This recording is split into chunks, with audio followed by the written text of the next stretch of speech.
All right, everybody, get ready, because today we're taking a deep dive into the world of AI doctors. Well, sort of. We're talking ChatGPT in the emergency room, and we're not just speculating here. We're looking at a real study from UC San Francisco where they tested it out using data from over 250,000 actual ER visits, which is pretty wild when you think about it.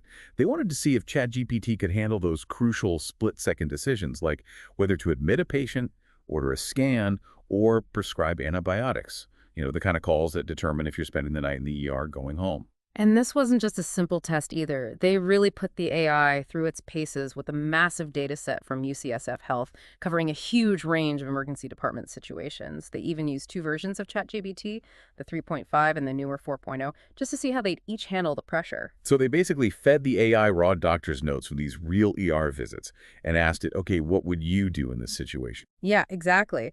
They specifically looked at those three make-or-break decisions: admitting the patient to the hospital, ordering a scan like an X-ray, or putting them on antibiotics.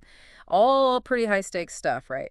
And all designed to simulate the real pressures of working in an ER. Which is what makes this whole study so fascinating, honestly. I mean, it's one thing for AI to compose a poem or build a website, but trusting it to make decisions that could directly impact someone's health, that's a whole different ballgame.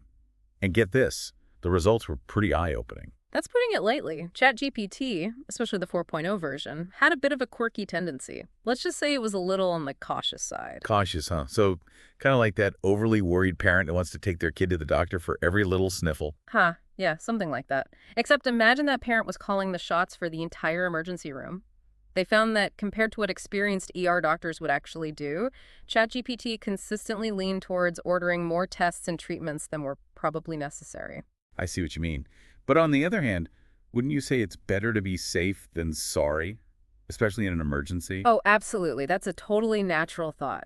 And it sounds good at first. More tests, you catch everything, problem solved. But here's where things get a little complicated. Okay, I'm all ears. Tell me about this AI caution complex. What's going on there? Well, think about it. Every single test, every treatment, it all has its own risks and costs, right?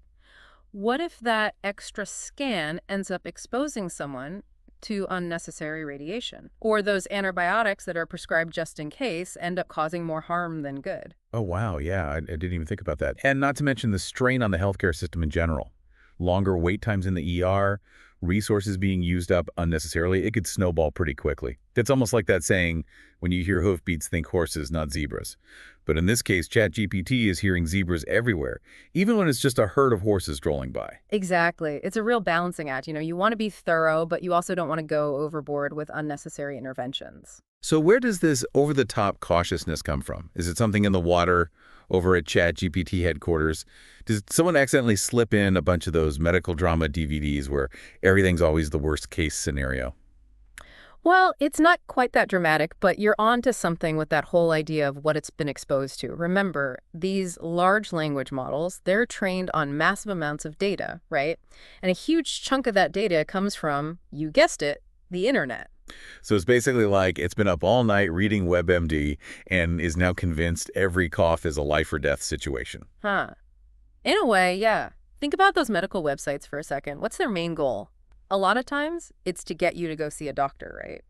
They don't want to be giving out specific medical advice online and risk getting sued. So what do? They err on the side of extreme caution. Ugh, tell me about it. It feels like every other article I click on has that disclaimer. This information is not a substitute for professional medical advice. I've practically got it memorized at this point. Right. And as annoying as those disclaimers can be, they make sense in that context. When someone's browsing symptoms online at 2:00 a.m., a little extra caution is probably a good thing. But that same approach doesn't always work so well in the ER. It's a fast-paced environment with high stakes, and doctors have to make judgment calls on the fly based on their experience, their gut feeling, and all the nuances of a patient's individual situation. It's not as simple as just plugging symptoms into a website. So it's not that ChatGPT's intentionally trying to order unnecessary tests or anything. It's just operating on the information it's been given, which, in this case, leans heavily towards a kind of caution that isn't always realistic in a real-world ER setting. That's the crux of it, really. And it's not about pointing fingers at AI or anything. It's about understanding the unique challenges that come with trying to integrate AI into something as complex and nuanced as medicine. We can't just unleash these powerful tools without taking a step back and thinking, okay, what are the potential downsides here? How do we make sure this technology is being used responsibly? It's like giving someone a toolbox full of incredibly powerful tools, but forgetting to mention that maybe using a sledgehammer to hang a picture frame isn't the best idea. Ha! Perfect analogy. And this study really drives home the need for more refined frameworks around AI decision-making in healthcare. How do we teach AI to be cautious without going overboard? How do we make sure it considers all the factors, not just the ones that scream worst-case scenario? Those are the million-dollar questions researchers are wrestling with right now. Wow, it's like we're witnessing the birth of a whole new era of medicine, figuring out the rules as we go along. Pretty exciting stuff. It really is. And just like with any powerful technology, it all comes down to responsible development, making sure we're asking the right questions. How can we use the power of AI to enhance human expertise, to make doctors even better at what they do, not to replace them entirely? Because let's face it, as amazing as AI is, it can't replace a human doctor's years of training, experience, and gut instinct. Exactly. Think about it this way. AI is great at crunching numbers, recognizing patterns, and making suggestions based on huge data sets. But ultimately, it should be a tool that helps human doctors make more informed decisions, not the other way around. So it's about finding that sweet spot, right, where Yeah. AI acts like this incredibly smart assistant, helping doctors be even more efficient and effective. Absolutely. Augmenting human capabilities, not trying to replace them altogether. And this study is so valuable because it gives us a much clearer picture of how to actually get there. This study really gets you thinking, doesn't it? It really does. It reminds us that as much potential as AI has in healthcare, it's not a magic bullet. It's like having this incredible supercomputer by your side, giving you insights and possibilities. But at the end of the day, it's still the human doctor, the person who has to make the final call. Exactly. It's a partnership, not a takeover. And as we've been talking about, AI can process data and run calculations like nobody's business, but replicating the human touch in medicine, that intuition and empathy and ability to look beyond the numbers, we're not there yet. It's like that feeling a doctor gets sometimes, where they just know something isn't right, even if the tests look normal. Hmm. That's not something you can just program. Absolutely. And that's why I believe that the future of AI in medicine, at least for the foreseeable future, isn't about replacing doctors entirely. It's about giving them more tools, making them even better at what they do.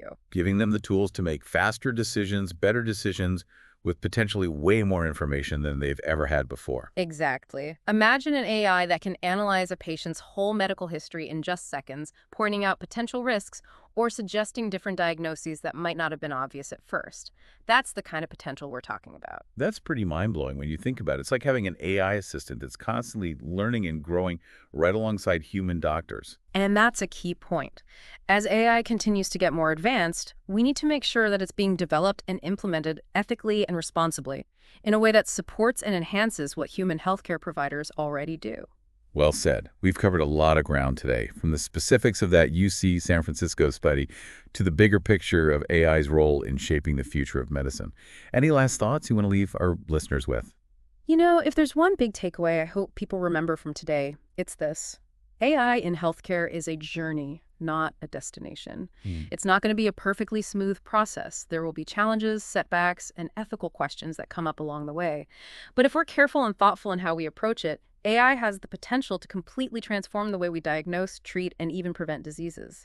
It's a pretty amazing time to be alive, honestly. It really is. So to our listeners, stay curious, stay informed, and who knows what incredible breakthroughs we'll be talking about in the near future. This has been an incredible deep dive into the world of AI in the ER, and it's clear that the future of medicine is being written right before our very eyes. That's all we got time for on today's deep dive. Thanks for listening, everybody, and keep those brains buzzing. The conversation about AI's place in healthcare is far from over.